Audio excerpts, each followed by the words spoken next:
I rushed my husband to the hospital after he fainted from what the DNA test revealed. For children. For beautiful children I'd raised for years, changing diapers at 3 a.m., teaching them to walk, calling me daddy. The test showed none of them were mine. All 4 belonged to my boss, the same man who'd been giving me promotions, bonuses, and calling me his star employee while sleeping with my wife. But here's what broke me completely. When I confronted her, she didn't Your pressure even know is high. for certain. Just breathe. For pregnancies, and she genuinely couldn't tell me which man fathered which child. My best friend caught them at a luxury resort. She was 8 months pregnant with baby number 4. And what he recorded on video destroyed everything I thought I knew about my life. This is the story of how one DNA test took away my wife, my children, my career, and almost killed me. Literally. Hello, family and besties. If you're listening right now, help me prove something wrong. My mother said I wouldn't even reach 100 subscribers, but I believe stories like this deserve to be heard. Help me show her that these tales matter. Please subscribe to Lifetales by Sally, and let's keep breathing life into stories that were never meant to stay silent. Sit back and relax as we dive into the STO. The applause echoed through the grand ballroom of the Meridian Plaza Hotel as Professor J stepped away from the podium, his signature smile lighting up the room. Kiyanna couldn't take her eyes off him. The way he commanded attention, the effortless charisma that seemed to pull everyone into his orbit. Dave squeezed Kiyanna's hand gently, pride radiating from his face. This ceremonial brunch wasn't just another corporate event. It was validation. As one of FAB Oil Global's rising branch managers, Dave had worked tirelessly to earn his place among the executives gathered in this opulent space. The company's $250 billion valuation wasn't just a number. It represented dreams, opportunities, and the future he was building for himself and his wife. Kiyanna smiled back at her husband, but her attention kept drifting back to the stage where Professor J, known throughout the industry as the erudite, had just delivered a keynote speech that left the entire room inspired. At 52 years old, the regional CEO carried himself with a vitality that defied age. His salt and pepper hair, impeccably tailored navy suit, and infectious energy made him magnetic. As the second in command of FAB Oil Global, he wielded tremendous power, yet everyone spoke of his humility and warmth. Your husband is doing exceptional work, Professor J had told Kiyanna earlier during the networking session before his speech. His handshake was firm but gentle, his eyes crinkling with genuine warmth. Dave's quarterly reports have been phenomenal. The growth numbers from his branch are setting new benchmarks across the region. Dave had beamed with pride, his chest puffing out just slightly. Thank you, sir. I learned from the best. Your leadership strategies have been instrumental in shaping my approach. The professor had laughed, a rich, hearty sound that drew smiles from everyone nearby. Keep it up, young man. The company needs more driven individuals like you. Then, turning to Kiyanna with that dazzling smile, he'd added, and you, Mrs. Dave, must be the secret behind his success. They say behind every successful man is a woman who believes in him. Kiyanna had felt her cheeks warm at the compliment. There was something about Professor J's presence that made her feel seen, appreciated in a way she hadn't experienced in a while. Marriage to Dave was good, comfortable, stable. But the butterflies, the excitement, those had faded into routine after their engagement drama. That drama. Kiyanna pushed the memory aside as servers circulated with champagne flutes and canapés. Dave had cheated during their engagement, a mistake he'd confessed to with tears streaming down his face, begging for forgiveness. She'd given it to him, decided that love meant second chances, and they'd moved forward. He'd even cheated again before the wedding, another tearful confession, another round of promises. But they'd made it through. They were married now, building a life together. The brunch continued with networking, laughter, and the clinking of glasses. CEOs and their wives mingled, discussing expansion strategies and market trends. Kiyanna Ladies and found gentlemen, herself Fab in Oil Global has conversations reached a about monumental interior milestone. design, vacation destinations, and the latest fashion trends. The typical wife talk at these corporate events. But her eyes kept finding Professor J across the room, watching how he moved from group to group, making everyone feel like the most important person in the world. As the event wound down, photo sessions began. The company's communications team orchestrated group shots, regional teams, executive leadership, branch managers with their spouses. When it was time for Dave's branch managers to gather, Professor J insisted on joining them. This team represents the future of FAB Oil, he announced, positioning himself in the center. Dave stood to his right, and the photographer gestured for Kiyanna to move closer. She found herself standing beside Professor J, his hand resting lightly on her shoulder for the photo. Professional, appropriate, yet somehow electric. The camera flashed. That moment, frozen in time, would later feel like the beginning of everything that would unravel Dave's world. 3 weeks later, Kiyanna pushed her shopping cart through Westfield Luxury Mall, her mind wandering through a mental list. They needed new throw pillows for the living room, perhaps some scented candles, maybe that ceramic vase she'd seen last week. Marriage had turned her into someone who cared about home decor, a development that amused her friends. Kiyanna, she turned at the sound of her name, her heart doing an unexpected flip. Professor J stood there in casual weekend attire, dark jeans and a crisp white linen shirt, looking impossibly handsome outside the corporate setting. His shopping bags bore logos from high-end stores. Professor J, what a surprise! Her voice came out slightly breathless. His face broke into that warm smile.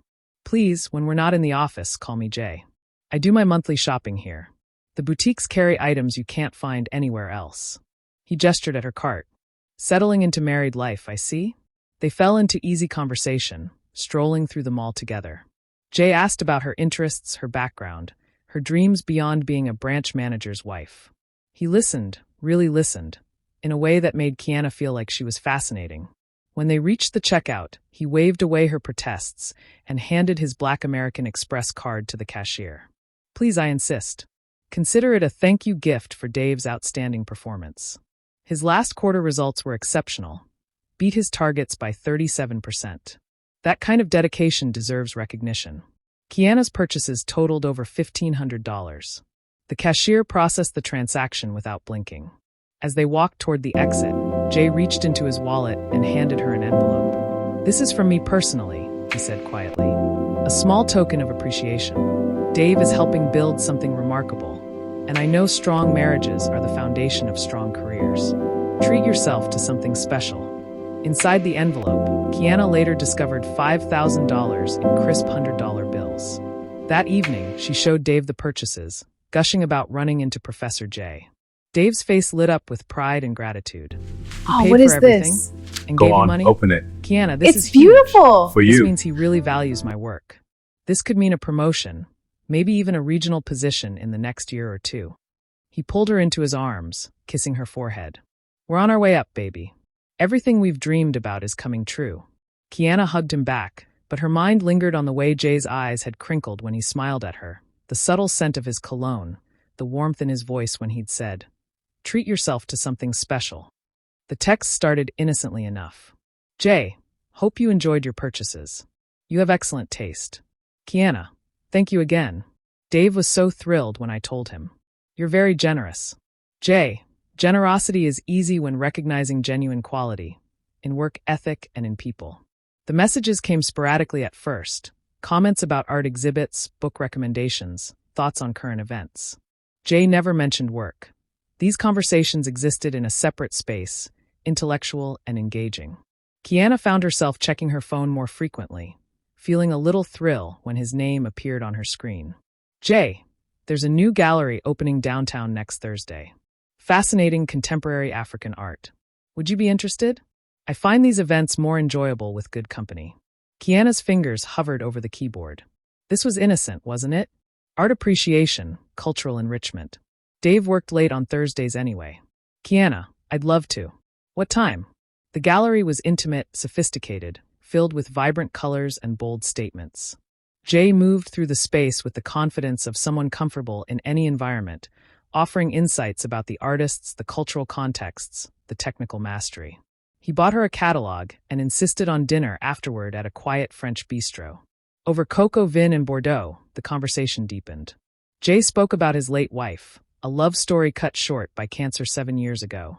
The pain in his eyes was real, vulnerable. Kiyanna shared her own struggles, including Dave's infidelities during their engagement. You forgave him? Jay's question wasn't judgmental, just curious.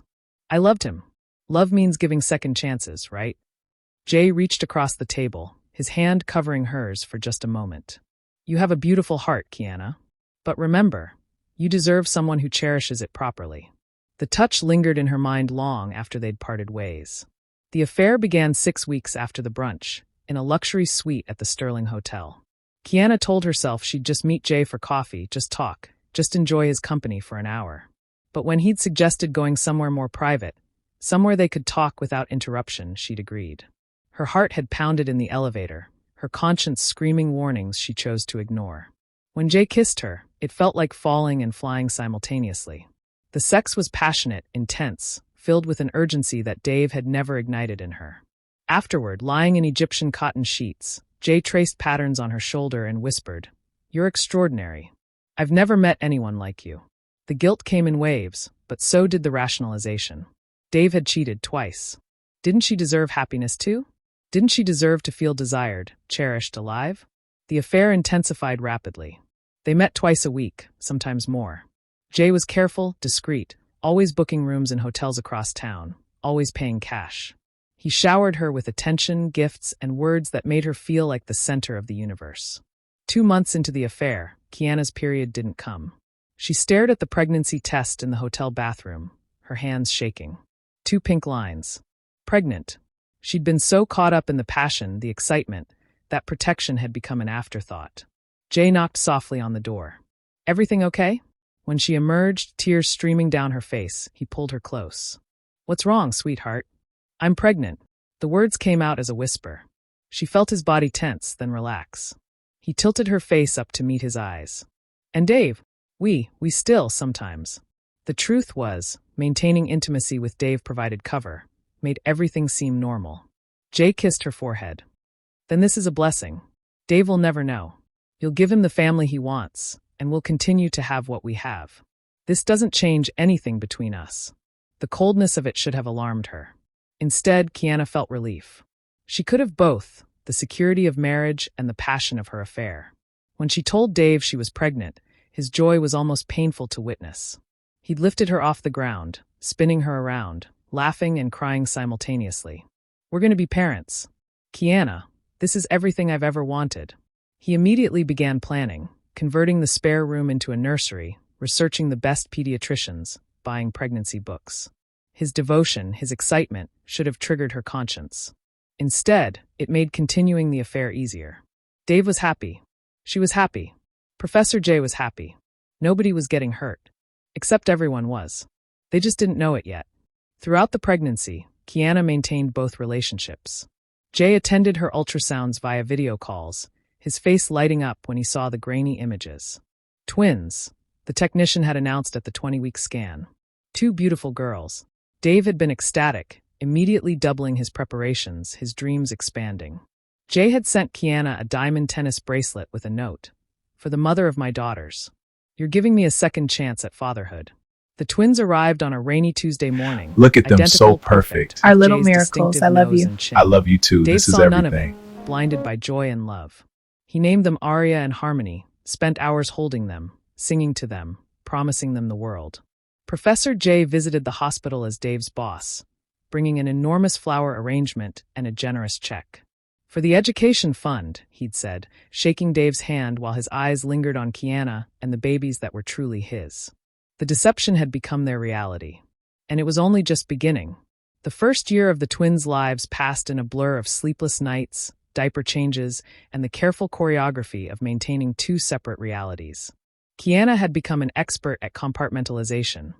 Monday through Friday, she was Dave's devoted wife, the picture-perfect mother posting adorable baby photos on social media with captions about blessed family life. But Tuesday and Thursday afternoons, while Dave worked late at the branch office, she met Jay at their usual rotation of luxury hotels. "They're getting so big," Jay whispered one Thursday afternoon, scrolling through photos on Kiyanna's phone. They lay tangled in silk sheets at the Regency Towers, sunlight filtering through floor-to-ceiling windows. Aria and Harmony smiled up at him from the screen. His daughters, though the world would never know it. "Harmony has my mother's eyes. Did I ever tell you that?" Kiyanna nestled closer to him, her fingers tracing the silver hair at his temples. "You mention her sometimes. She sounds like she was an amazing woman. She would have loved you." Jay set the phone aside and pulled Kiyanna closer. "She always said I'd find love again when I least expected it. I thought she was wrong after Margaret died. Then you walked into that brunch, and everything changed. These moments of tenderness made the guilt easier to bury. What she had with Jay felt real, substantial, like something worth the lies. Dave provided stability and the appearance of normalcy, but Jay provided passion, intellectual stimulation, and a connection that felt almost spiritual. She convinced herself she wasn't really hurting anyone. Dave was happy with his family, Jay was happy with their arrangement, and she got the best of both worlds. Dave's career continued its upward trajectory. Professor Jay ensured it, recommending Dave for high-profile projects and singing his praises at every executive meeting. The irony wasn't lost on Kiyanna. Her husband's success was being orchestrated by the man sleeping with his wife and fathering his children. But Jay insisted it was genuine. Dave is talented, he'd explained once. I'm not promoting him because of us. He's earned every opportunity. The fact that I love you doesn't change his merit. If anything, I'm harder on him to avoid any appearance of favoritism. It was a twisted logic that somehow made sense in the bubble they'd created. The twins turned 14 months old when Kiyanna realized she was pregnant again. This time, there was no doubt about paternity. She and Dave had barely touched each other in months. The pregnancy announcement sent Dave into another spiral of joy. He'd been hoping for a son, had mentioned it repeatedly, and Kiyanna knew with certainty this baby was Jay's. A boy! Dave shouted when the ultrasound revealed the gender at 18 weeks. Kiyanna, we're having a son. The girls will have a little brother. He immediately began planning, building a backyard playset, researching Little League programs, talking about teaching his son to play basketball. Each word was a knife in Kiyanna's conscience, but she smiled and nodded, playing her role perfectly. Jay's reaction was more measured, but equally emotional. They were at their usual suite at the Grandview Hotel when she told him. He'd gone silent for a long moment, staring out at the city skyline, his jaw working. Jay, say something. He turned to her, eyes glistening. A son. You're giving me a son. His voice broke. Margaret and I tried for years. She wanted children so badly, but the cancer came before we could make it happen. And now you. He pulled her into his arms. You've given me everything, Kiyanna. 3 children. A reason to feel alive again. The pregnancy progressed smoothly. Kiyanna's belly grew, and Dave documented everything.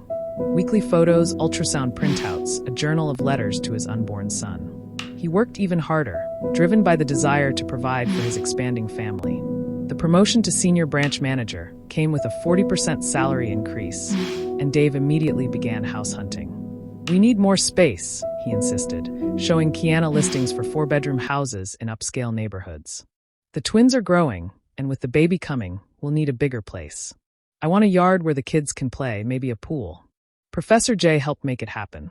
A discreet deposit into Kiyanna's personal account, $200,000, ensured they could afford the down payment on a stunning colonial in Maple Heights. Dave never questioned where the extra money came from. Kiyanna claimed it was from her late grandmother's estate finally being settled. The baby boy arrived on a crisp autumn morning. Dave was in the delivery room, coaching Kiyanna through contractions, cutting the umbilical cord, crying as he held his son for the first time. They named him Carter, a strong name, Dave said, for a boy who would grow into a strong man. Jay visited the hospital again, this time with an even more extravagant gift, a college trust fund of $50,000. For young Carter's future, he announced loudly enough for the nurses to hear. Dave, your dedication to FAB Oil deserves recognition. This is a small token of the company's appreciation. Dave was overwhelmed, pumping Jay's hand repeatedly. Sir, I don't know what to say. Your generosity, the flowers when the twins were born, now this. You've been like a father figure to me.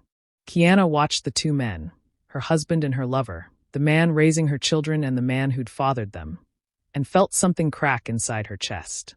But she pushed it down, smiled, and accepted Jay's kiss on her cheek that lingered just a second too long. The affair didn't slow after Carter's birth. If anything, it intensified. Jay was insatiable, wanting to see her 3, sometimes 4 times a week. He bought her jewelry, diamond earrings, a Cartier bracelet, a Rolex watch, all expensive pieces she had to hide or claim were cubic zirconia replicas. You deserve beautiful things, Jay would say, fastening a necklace around her throat. You've given me beautiful gifts, my children. Let me show you how much that means. The sex was passionate, sometimes almost desperate. In hotel rooms across the city, they created a world where consequences didn't exist, where the future was just the next time they'd meet. Kiyanna stopped thinking about right and wrong. Morality became a gray area she no longer tried to navigate. Dave, meanwhile, remained blissfully unaware. He was the devoted father, waking up for midnight feedings, changing diapers, reading bedtime stories to the twins. He installed a baby monitor system with cameras in every room, wanting to ensure the children's safety. The irony that he was monitoring a house built on lies never occurred to him. "I'm the luckiest man alive," he'd tell friends at backyard barbecues, Arya on his shoulders and Harmony tugging at his pant leg. 3 healthy kids, a beautiful wife, a career I love. God has blessed me beyond measure. Kiyanna would stand beside him at these gatherings, playing the role of contented wife, while her phone buzzed with text messages from Jay, "Missing you. When can I see you again? I need to feel you in my arms." The gift-giving escalated. For their 3rd anniversary, celebrated with Dave, though her real passion was elsewhere, Jay gave Kiyanna a diamond watch worth $75,000. She told Dave it was a high-quality fake she'd found online for $300. He believed her, just as he believed everything. "You have such good taste," he'd say, admiring the watch on her wrist.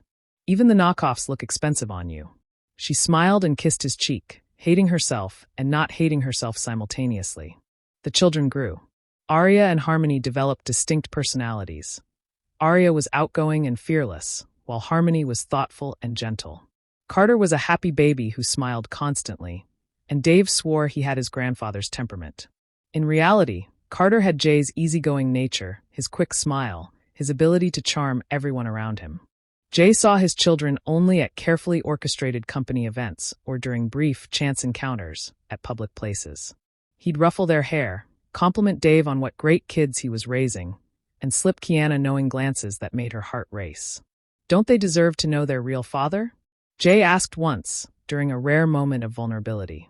They were at the presidential suite of the Oasis Resort, lying in the aftermath of passion. Kiyanna traced circles on his chest. "And destroy Dave in the process? Destroy their lives? They're happy, Jay. We're all happy. Why ruin it? Are we happy, though? Or are we just avoiding pain?" The question hung in the air, unanswered, uncomfortable. But they never changed course. The affair continued, month after month, year after year. Kiyanna became pregnant for the 4th time, and this time there was barely any pretense of uncertainty. She and Dave had been intimate exactly twice in the past year. Obligatory encounters she'd initiated to maintain appearances. When she told Dave about the pregnancy, his reaction was more subdued than before. "Another baby? Kiyanna, 3 kids are already a handful. Are you sure about this?" But then the ultrasound showed another healthy baby, and Dave's paternal instincts kicked in. "Every child is a blessing," he decided. "We'll make it work. We always do." Jay's reaction was more complicated. At 55 now, with 4 children by his mistress, the situation was beginning to weigh on him. "We should tell him," he suggested more than once. "Leave Dave, bring the children, move in with me. I have a 10-bedroom estate. We could be a real family." But Kiyanna always refused. The scandal would destroy everyone. Dave's career would be over. Your position at FAB Oil would be compromised. The children would be traumatized. "We can't." So they continued the charade, adding another layer to an already impossibly complex web of lies. Dave, trying to be supportive despite his reservations, threw himself into preparing for baby number 4. He converted his home office into another nursery, bought a larger SUV to accommodate car seats, and worked even longer hours to cover the increased expenses. Professor Jay continued to grease the wheels of Dave's success. Another promotion came through, regional training director, a position that came with a company car and a 6-figure salary. Dave couldn't believe his fortune. "I owe you everything, sir," he told Jay at the promotion celebration dinner. Kiyanna sat beside her husband, 8 months pregnant, feeling the baby kick, Jay's baby, not Dave's, while her husband thanked the man who'd been systematically destroying his life. Jay raised his glass. "You've earned every opportunity, Dave. Your work ethic, your integrity, they're exemplary. Fab Oil is lucky to have you." The word integrity felt like acid on Kiyanna's tongue. She sipped her sparkling water and avoided Jay's eyes. The 4th baby was another girl. They named her Hope, Dave's choice, saying she represented hope for the future. Jay sent an obscenely expensive gift basket and a check for $25,000, which Dave accepted gratefully, never questioning why his boss was so extraordinarily generous. For children now. For beautiful children, none of them actually Dave's. The twins were almost 4 years old, Carter was 2, and Hope was a newborn. The house in Maple Heights was filled with laughter, toys, and the chaos of a large family. To anyone looking from the outside, Dave and Kiyanna had built the perfect life. But perfection built on lies is just an elaborate house of cards waiting for the slightest breeze to bring it crashing down. And that breeze was coming, in the form of a friend's loyalty and a chance encounter that would change everything forever. Abel Martinez had known Dave since college, back when they were broke students sharing a cramped apartment, living on ramen noodles and big dreams. He'd been Dave's best man at the wedding, had held Aria and Harmony when they were hours old, had celebrated every promotion and milestone. Their friendship was the kind forged in shared struggle and genuine affection, which made what Abel was witnessing at the Oasis Resort absolutely devastating. He'd come to the resort for a corporate retreat. His own company had booked the conference center for a 3-day strategy session. During a break between meetings, Abel decided to walk the grounds, clear his head, maybe grab coffee at the Oceanside Cafe. The Oasis was FAB Oil's preferred venue for executive getaways, something Dave had mentioned before, though Abel hadn't expected to run into anyone he knew. Then he saw them. Professor Jay and Kiyanna emerged from the private elevator that serviced the presidential suites, and everything about their body language screamed intimacy. Jay's hand rested possessively on the small of Kiyanna's back, not the polite gesture of a colleague, but the familiar touch of a lover. Kiyanna leaned into him, laughing at something he'd whispered, her face radiant in a way Abel had never seen at family gatherings. His first instinct was denial. Maybe he was mistaken. Maybe it was someone who looked like Kiyanna. But then she turned, and there was no doubt, his best friend's wife, heavily pregnant with what everyone believed was Dave's 4th child, walking with another man's arm around her waist. Abel ducked behind a decorative pillar, heart pounding. They walked past him toward the beachfront, completely absorbed in each other. Jay said something that made Kiyanna throw her head back and laugh, and he kissed her temple with casual affection. The intimacy was undeniable. "This can't be happening," Abel muttered, pulling out his phone with shaking hands. His mind raced through possibilities, excuses, explanations. Maybe it was innocent. Maybe there was a reasonable explanation. But the way they moved together, the familiarity, the ease, this wasn't a chance encounter between a boss and an employee's wife. He followed them at a distance, staying out of sight. They strolled along the beach path, stopping at a secluded gazebo overlooking the water. Jay pulled Kiyanna close, and even from 50 yards away, Abel could see them kiss. Not a friendly peck, but a deep, passionate kiss that left no room for misinterpretation. Abel's hands trembled as he raised his phone and started recording. The video quality was decent despite the distance, clear enough to identify both people, clear enough to capture the kiss, the embrace, the way Kiyanna's very pregnant belly pressed against Professor Jay's body. After 30 seconds, Abel stopped recording and snapped several photos. His stomach churned with nausea. Dave's wife. Dave's boss. Dave's children, or were they? The thought hit him like a freight train. That baby she was carrying, the 3 kids at home. Were any of them actually Dave's? He wanted to confront them immediately, to march over and demand answers. But training from his years in corporate investigations kicked in. Evidence first. Confrontation second. He needed to be absolutely certain before destroying his best friend's world. Abel spent the next 2 hours monitoring them from various positions around the resort.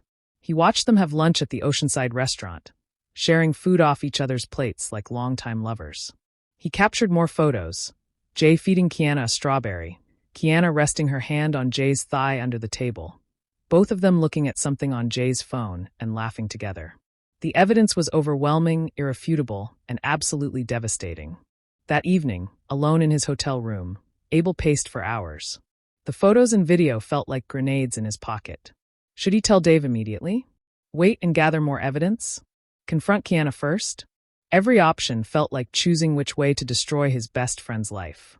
Finally, at 11 p.m., he called Dave. "Abel, what's up, man?" Dave's voice was cheerful, energetic. "Long time no call. How's the new job treating you?" "It's good." "Hey, listen, where's Kiyanna tonight?" A pause. "She's at her sister's place." "Why do you ask?" "Her sister's place." The lie came so easily from Dave's mouth because he believed it completely. Abel's jaw clenched. "Just wondering. Haven't seen you guys in a while.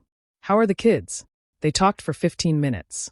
Dave gushing about Carter's first words, the twins starting preschool, how exhausting but wonderful it was having 4 kids.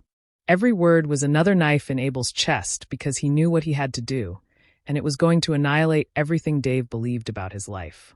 After hanging up, Abel spent the rest of the night wrestling with his conscience. By morning, he'd made his decision. Dave deserved to know. Whatever the consequences, whatever the pain, his friend deserved the truth. 3 days later, Abel drove to Dave's house unannounced. It was a Saturday afternoon, and the front yard was alive with children's laughter. The twins were playing on a swing set while Carter toddled around chasing bubbles.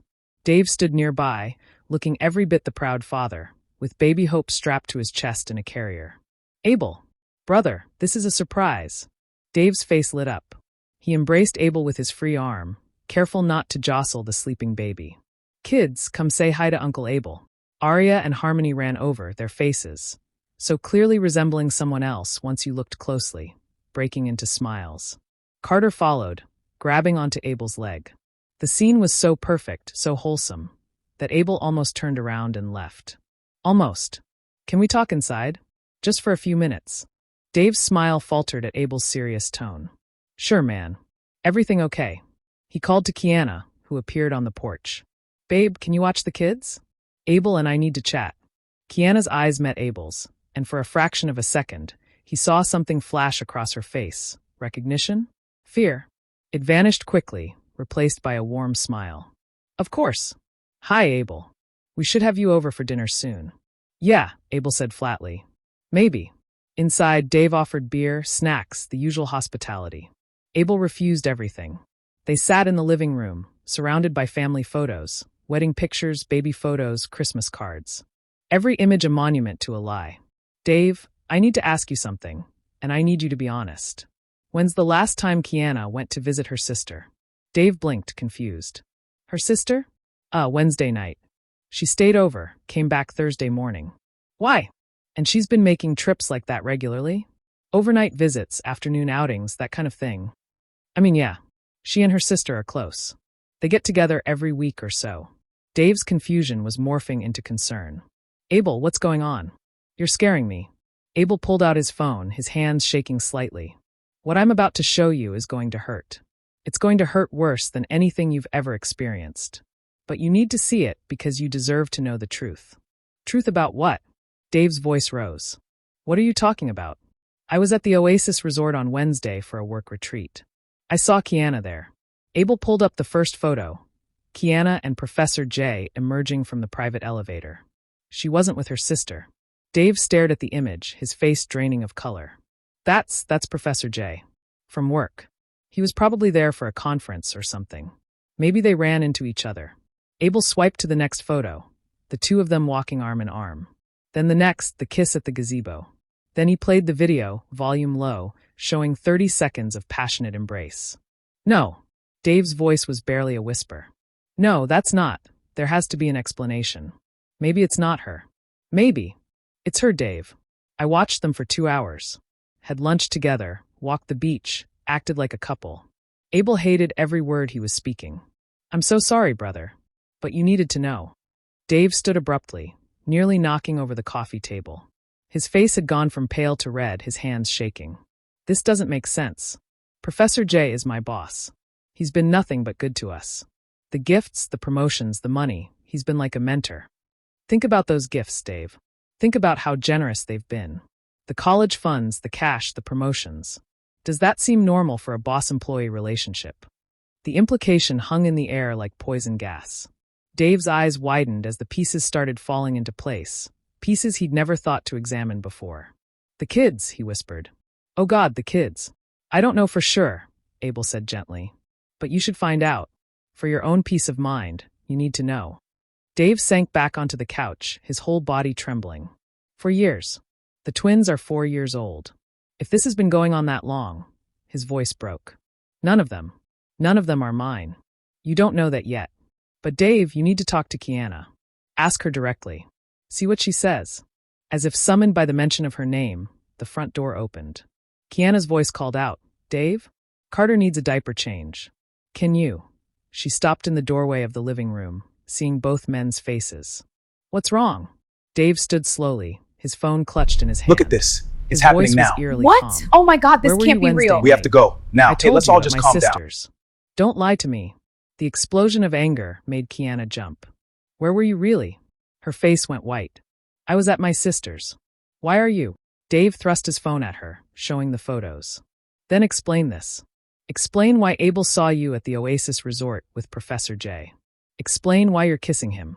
Explain why you look like you're in love with him.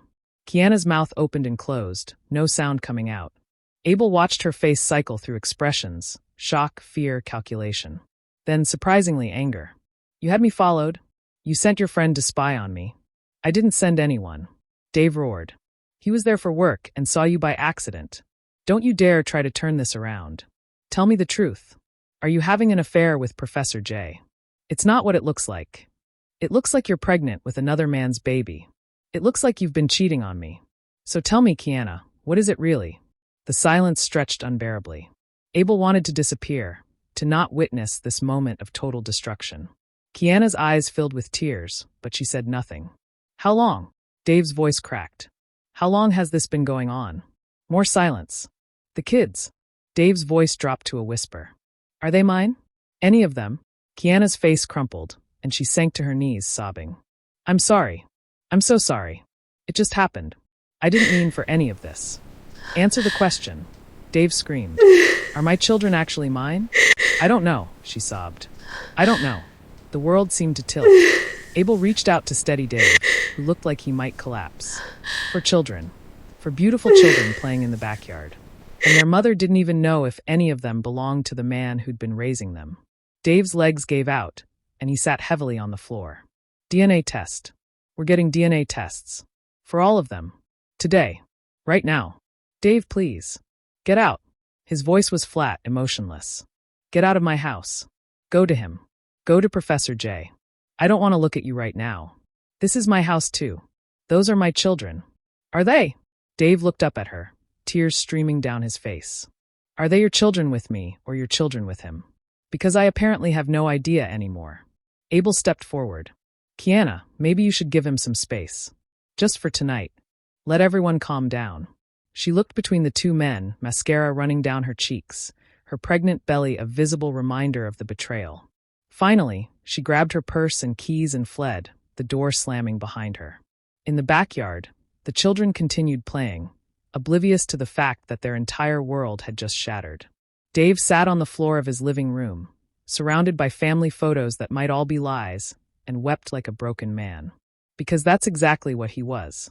The DNA testing facility was sterile and cold, fluorescent lights humming overhead as Dave sat with 4 children who might not be his. Arya and Harmony colored quietly in the waiting area, sensing the tension but not understanding it. Carter sat in Dave's lap, playing with a toy truck, while baby Hope slept in her carrier. Abel had driven them, had helped coordinate everything, because Dave was barely functional. The cheek swabs took less than 5 minutes per child. The technician was professional, efficient, asking no questions about why a father would need paternity tests for all 4 of his children. Dave held each child gently as samples were collected, memorizing their faces. Arya's dimples, Harmony's serious eyes, Carter's infectious giggle, Hope's tiny fingers. His children. Except they might not be. Results in 3 to 5 business days, the technician said, handing Dave a claim ticket. We'll call when they're ready. 3 to 5 business days. 72 to 120 hours of not knowing if his entire life had been built on lies. Dave nodded numbly and gathered the children to leave. Kiyanna had been staying at a hotel. The Grandview, ironically, one of the places she'd been meeting Jay for years. She'd called repeatedly, sent dozens of texts begging to talk, to explain, to make him understand. Dave had blocked her number. He couldn't hear her voice without wanting to scream or cry or both. His mother had flown in from Atlanta to help with the kids.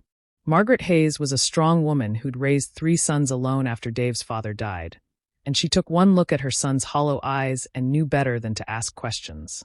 She just hugged him and said, "I'm here for as long as you need me." Dave had taken leave from work, claiming a family emergency. He couldn't face the office, couldn't face Professor J knowing what he knew now. Every promotion, every bonus, every generous gift, they'd all been payments for services rendered. His wife's body in exchange for his career advancement. The thought made him physically ill. On the second night, Dave broke down and told his mother everything. They sat at the kitchen table after the children were asleep, and he showed her the photos, the videos, explained the timeline. Margaret listened without interruption, her face growing harder with each detail. "That woman," she finally said, her voice tight with controlled fury, "has destroyed you. And those babies upstairs, whether they're yours by blood or not, they're the real victims here. What if none of them are mine, Mom? What if I've spent 4 years raising another man's children?" Margaret reached across the table and gripped his hand fiercely. "Then you've spent 4 years being the only real father they've ever known. DNA doesn't make a man a father, David. Love does. Being there does. Changing diapers at 3 a.m. does. That Professor J, he's contributed genetic material. You've contributed everything else." The words provided small comfort, but they were something to hold onto in the darkness. The phone call came on the 4th day. Dave's hand shook so badly, he nearly dropped the phone when he saw the testing facility's number on the screen. "Mr. Hayes? This is Dr. Patricia Chun from Gene Tech Labs. Your results are ready. Would you like me to email them, or would you prefer to discuss them over the phone?" Dave's mouth was dry as sand. "Tell me now. Just tell me." There was a pause, the shuffling of papers. "Mr. Hayes, I'm sorry to inform you that the tests show you are not the biological father of any of the 4 children tested. All 4 children share the same biological father, but that individual is not you." The room tilted. Dave heard the words, understood them intellectually, but his brain refused to process the magnitude. Not the father. None of them. All 4 belonged to Jay. "Mr. Hayes? Are you still there?" "Yes." His voice sounded distant to his own ears. "Can you email me the full report?" "Of course. I'm very sorry. If you need counseling resources, we have a list of therapists who specialize in." Dave hung up. He sat motionless in his home office, surrounded by drawings the twins had made for him.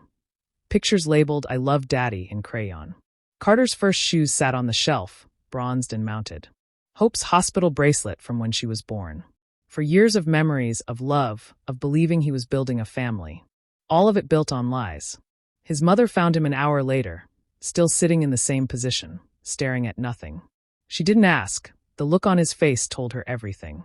She just wrapped her arms around him and held him while he finally, truly broke. The panic attack hit that evening. Dave couldn't breathe, his chest constricting like someone was sitting on it. His left arm went numb. Margaret called 911, terrified she was watching her son have a heart attack at 32 years old. The paramedics arrived quickly, checking vitals, hooking him up to monitors. "Severe anxiety attack," one of them explained to Margaret. "His heart is fine, but we should take I'm him right in for here with observation. you. It hurts Stress so this much. severe can I cause know. real Stay cardiac strong. damage." Don't leave. At the hospital, they sedated Dave and kept him overnight. His blood pressure was dangerously high, 180 over 120. The doctor, a kind woman in her 50s, sat beside his bed and spoke gently. "Mr. Hayes, your mother gave me some context about what you're going through. I can't imagine the emotional trauma. But right now, your body is shutting down from the stress. If you don't find healthy ways to process this, you're looking at a genuine risk of stroke or heart attack. You need to talk to someone, a therapist, a counselor, someone." Dave just nodded, exhausted beyond words. They kept him for 2 days, running tests, monitoring his heart, adjusting medications for anxiety and blood pressure. When he was finally released, he looked like he'd aged 10 years. The confrontation with Kiyanna came a week after the DNA results. She showed up at the house unannounced, using her key to let herself in. Margaret was upstairs with the children. Dave was in the living room, staring at divorce attorney websites on his laptop. "We need to talk," Kiyanna said from the doorway. Dave looked up slowly. She'd lost weight, dark circles under her eyes, but she was still beautiful. Still the woman he'd loved enough to forgive twice before. The woman who'd systematically destroyed him. "There's nothing to talk about. The DNA tests came back. None of them are mine. All 4 belong to him." Kiyanna's face crumpled. "Dave, I never wanted to hurt you. Don't." His voice was ice. "Don't you dare say you didn't want to hurt me. You've been sleeping with my boss for 4 years. You gave him 4 children while I raised them thinking they were mine. You took his money, his gifts, built a life with him while I worked myself to death trying to provide for a family that was never even mine. It's not that simple. Then explain it." Dave stood, his voice rising. "Explain how you accidentally fell into bed with Professor J. Explain how you accidentally got pregnant 4 times. Explain how you accidentally let me name them, love them, plan their futures, while knowing the whole time they weren't mine. I did love you, Kiyanna shouted back. I still do. Jay was it was different. It was exciting and passionate, and I was what? Boring? Safe. The reliable fool who paid the bills while you got your excitement elsewhere. Kiyanna's silence was answer enough. Get out, Dave said quietly. My lawyer will be in touch. I want full custody. You can't have custody, they're not even yours. The words hung in the air like acid. Dave stepped closer, his voice dropping to a dangerous whisper. I've been their father since birth. I've fed them, clothed them, loved them, stayed up with them when they were sick. What has he done? Bought expensive presents and screwed their mother? Tell me, Kiyanna, have any of those children ever called him daddy? Tears streamed down her face, but Dave felt nothing. The part of him that could feel compassion for her had died. I suggest you call Professor J, he continued. Tell him he's about to become a full-time father. Because I'm done. With you, with him, with all of this. Dave, please. Get out of my house. Margaret appeared at the top of the stairs, her presence a silent reinforcement. Kiyanna looked between them, then turned and fled for the second time. The resignation letter was simple, direct, and devastating. To the executive board of FAB Oil Global. Effective immediately, I resign from my position as regional training director. Due to personal circumstances involving ethical violations by senior leadership, I can no longer in good conscience continue my employment with this organization. I will not be providing 2 weeks' notice. All current projects and responsibilities should be reassigned as management sees fit. David Hayes. Dave hit send at 3 a.m., too numb to care about burning bridges or professional courtesy. Professor J had systematically destroyed his life while pretending to mentor him. Fab Oil could burn for all he cared. His phone rang an hour later, Professor J's personal number. Dave let it ring. It rang again. And again. Finally, a text arrived. We need to talk about this. Please call me. Dave blocked the number. The scandal, when it broke, was immediate and brutal. Abel, acting as Dave's advocate, had sent the photos and DNA evidence to the FAB Oil Global Ethics Board. By the end of the week, the story had leaked to industry publications. Senior FAB Oil executive father's 4 children with subordinate's wife, read the headlines. Professor J was placed on administrative leave pending investigation. The board couldn't ignore evidence of an affair that had lasted years, involving an employee's spouse, potentially compromising professional judgment. The company's stock price took a minor hit as investors worried about leadership stability. But Jay was rich, connected, and powerful. Administrative leave with full pay. No criminal charges. Adultery wasn't a crime. He'd survive professionally, probably land somewhere else with his reputation slightly tarnished, but his bank account intact. Meanwhile, Dave's life lay in ruins. No job. No wife. For children he'd loved as his own, but had no legal right to. Medical bills from his hospitalization. Legal fees mounting as divorce proceedings began. His savings, once robust, were depleting rapidly. The cruelest part was the children. Arya had asked repeatedly why Daddy seemed so sad. Harmony had stopped eating properly, sensing something was terribly wrong. Carter called for Dave during nightmares. Hope, too young to understand, still smiled when Dave held her, breaking his heart into smaller and smaller pieces. You could still be in their lives, Margaret suggested gently one evening. Maybe shared custody or visitation. Just because Kiyanna is a terrible person doesn't mean those babies should lose the only real father they've known. She's moving in with him, Dave said hollowly. Professor J bought a house in the suburbs. 10 bedrooms, pool, tennis court. He's playing daddy now, the real father finally stepping up. What am I supposed to be? The weekend visitor? The guy who thought he was their father, but was really just the fool. You're the man who loved them when it mattered. But love didn't feel like enough anymore. Love had gotten him destroyed. 2 months after the DNA revelation, Dave sat in his lawyer's office finalizing the divorce. Kiyanna got the house, paid for largely with Jay's money anyway. Dave got his car, his personal belongings, and crushing debt from legal fees and medical bills. Custody was the sticking point. Legally, Dave had no rights.